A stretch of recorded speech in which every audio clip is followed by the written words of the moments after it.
আমি চাই না বেহেশত, ভয় করি না জাহান্নাম। আমি চাই না বেহেশত, ভয় করি না জাহান্নাম। আমার কপালে লিখা দিও দয়ার নবীর নাম। আমার কপালে লিখা দিও দয়ার নবীর নাম। যেহেতু আগামী কাল হচ্ছে আপনাদের শবে বরাতের রাত্রি, শবে বরাতের রাত্রি মা আপনারা আজকে রোজা করবেন। এই যে 12টা পার হয়ে গেছে, 12টা বাজতে চললো মানে কি 11:30 বাজলো, মানে আজকে সেহরি খাবেন। কালকে রবিবার সোমবার 2টা রোজা করবেন, আর রবিবার কালকে আমাদের ফাতিহার দিন। তো এটাকে নিয়ে কটাক্ত করে অনেকেই আপনার অন্যান্য মুজাহাবের লোকেরা যে এই শবে বরাতে কোনো রোজা করা যাবে না, রোজা বলে ওরা খুঁজে পায় না, রোজা খুঁজে পায় না। অথচ আমার নবী প্রত্যেক মাসে 13, 14, 15-তে রোজা রেখেছেন। প্রত্যেক মাসে 13 তারিখ রমজান মাসে তো ফুল করতেনি, প্রত্যেক মাসের 13 তারিখ, 14 তারিখ, 15 তারিখ এবং শবে বরাতের জন্য স্পেশাল নবী আমার অফারের কথা বলেছে। স্পেশাল এই শবে বরাতের রাত্রিকে সম্বোধন করে নবী আমার বলেছেন ওই টাইমে একটা গোত্রের নাম ছিল বানু কালব। বানু কালব একটা বিশাল বড় গোত্র ছিল যারা ছাগল পালন করত, ছাগল। ওই নবী আমার ইশারা করে বলেন সেই গোত্রের কথা যে আজকের রাত্রিতে অর্থাৎ শবে বরাতের রাত্রিতে যেই বান্দা রাত জেগে ইবাদত করবে, আপনার রাত জাগরণ করে আল্লাহর ইবাদত বندگی করবে, আল্লাহ পাক রব্বুল ইজ্জত তার আমলনামায় বানি কালবের ছাগল, মেষ ছাগলের লোমের সমান তার আমলনামায় নেকি লিখে দিবে। জোরে বলুন। নবী আমার দিনের ওই রাত্রির ফজিলত বয়ান করেছেন এবং নবী নিজেই কবর জিয়ারত করেছেন। এইবারে হালুয়া খাওয়া নিয়ে হলো সমস্যা। আপনারা করেন তো হালুয়া করেন না?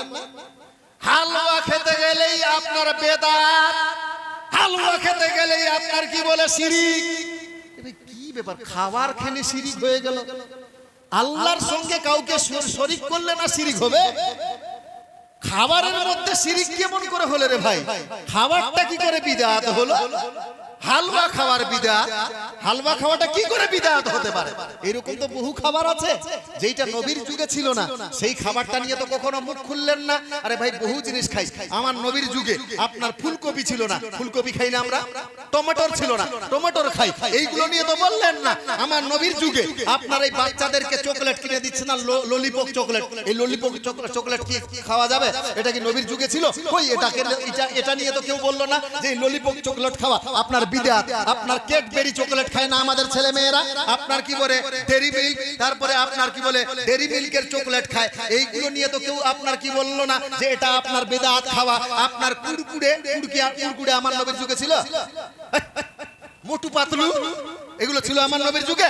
কিন্তু কই বাচ্চারা আপনার মোটু পাতলু খায়, কুরকুরে খায়। কই কোন মৌলবি তো এটাকে আপনার বেদাত বলে না যে কুরকুরে খাওয়া বেদাত, আপনার কি বলে মোটু পাতলু খাওয়া বেদাত। এইগুলো নিয়ে কোনো আপনার বেদাতের ফতোয়া নাই। কিন্তু আমরা শবে বরাতে হালুয়া করব তো বলছে এটা বেদাত, এটা বিদআত। কি ব্যাপার? আচ্ছা পোল্ট্রি খাওয়া কি পোল্ট্রি? আমার নবীর যুগে ছিল পোল্ট্রি? তো কই কোন মৌলবি শুনেছেন আজ পর্যন্ত বলেছে যে পোল্ট্রি খাওয়া বিদআত? কেউ বলেছে? বলে সবাই খাচ্ছে কি খাচ্ছে না? আমরা সুন্নিরা একাই খাচ্ছি? সবাই খাচ্ছে। কিন্তু কই এই পোল্ট্রি খাওয়া, কুরকুরে, মুড়মুড়ে, ক্যাডবেরি, বিভিন্ন ধরনের চকলেট খাওয়া, এইগুলো কেউ বেদাত বলে না। কিন্তু যখন শবে বরাতে আমরা হালুয়া খাবো তখনই বেদাত। কারণটা কি? কারণটা হলো আসলেই এদের বেদাতের ফতোয়া দেওয়ার কারণ হলো মূলত এদের একটা আমার রসুলের সঙ্গে দুশ্মনী আছে, রসুলের সঙ্গে একটা আপনার জ্বলন আছে, জ্বলন। বলে যেই সমস্ত খাবার সম্পর্ক আমার রাসূলুল্লাহর সঙ্গে আছে, যেই খাবারগুলো সম্পর্ক আমার নবীর সঙ্গে আছে, যেহেতু হাদিস শরীফের মধ্যে পাওয়া যায় আমার নবী বলেন ইউহিব্বুল হালওয়া ওয়াল আফলা, আমার নবী আপনার হালুয়া আর মধু খাইতে বেশি ভালোবাসতেন। জোরে বলুন। আমার নবী হালুয়া আর মধু খাইতে বেশি ভালোবাসতেন। সুতরাং আমার নবীর পছন্দনীয় জিনিসগুলো যখন আমরা সুন্নিরা শবে বরাতে পালন করে খাবো তখন বলে আপনার বিদআত হয়ে যাবে, বিদআত হয়ে যাবে। কেন খাই আমরা শবে বরাতে? আপনি যে কোনো কিছু খান না, নিষেধ নাই। আচ্ছা বলেন তো ঈদের দিনে আমরা সিমই বা লাচ্ছি তৈরি করি না? এটা শুধু আমরা সুন্নিরাই করি না, অন্যান্য মুজাহাবের লোকেরাও করে, সবাই করে না? আচ্ছা একটা হাদিস দেখান তো, একটা হাদিস প্রমাণ করিয়ে দেন যে আমার নবীর যুগে কোন সাহাবী সিংহই পাকিয়ে খেয়েছিল। এই খামখেয়ালি করি না, আজকে দ্বন্দ্ব লাগিয়ে দিয়েছে আমাদের সুন্নিদেরকে বিভ্রান্ত করার জন্য, আপনাদের মতো ভোলা ভালা মানুষদেরকে খালি আপনার বিভ্রান্তি করার জন্য। আপনারাই বলেন আমার নবীর যুগে কোন সাহাবী এই লাচ্ছা বা শিবই খেয়েছে, কেউ প্রমাণ করাতে পারবে না? ওরাও তো খাচ্ছে, খায় না? কে খায় না শিবই? কিন্তু কই ওটাকে বেদাত শিরক কেউ বললো না, কিন্তু আমরা শবে বরাতে হালুয়া করব তো বেদাত। কারণটা কি? এখানে পরিষ্কার হয়ে যাচ্ছে যে একটাই কারণ, এদের নবীর সঙ্গে একটা জ্বলন আছে, জ্বলন, নবীর সঙ্গে একটা জ্বলন আছে। আমার নবী যেই যেই খাবারগুলোকে পছন্দ করেন, দুরূদ পড়াবে বেদাত, দুরূদ পড়লে নবীর সঙ্গে ভালোবাসা বাড়বে, কিয়াম করলে নবীর সঙ্গে ভালোবাসা বাড়বে, তো যেটা যেটা নবীর সঙ্গে সম্পর্ক সেটা ওদেরকে বিদআত লাগছে। ভাইয়েরা আমরা এই হালুয়াটা কেন খাই শবে বরাতে? খাওয়ার কারণটা, সেই দিন তাকদীর পরিবর্তন করার সময় আপনার শবে বরাতে কি হয়, আল্লাহ পাক রব্বুল ইজ্জত সেই দিন তাকদীরে যাহা কিছু এই ধরেন শবে বরাত থেকে সামনের শবে বরাত পর্যন্ত আপনার কি বলে কে মরবে, কে জন্ম নিবে, এই আপনার একটা রেজিস্টার আপনার ফেরেশতাদের হাতে দপ্তরে দেওয়া হয়। আপনার এই বছরে আপনার কে কত টাকা রোজগার করবে সেটা আপনার ওই শবে বরাতের রাত্রিতে লিপিবদ্ধ করা হয়। এই বছরে কে অসুস্থ হবে সেটা আপনার শবে বরাতের আপনার কি বলে শবে বরাতের রাতে আপনার রেজিস্টার খাতাতে লেখা হয়। এই বছরে কে মারা যাবে, কে জন্ম নিবে, এইগুলো লেখা হয়।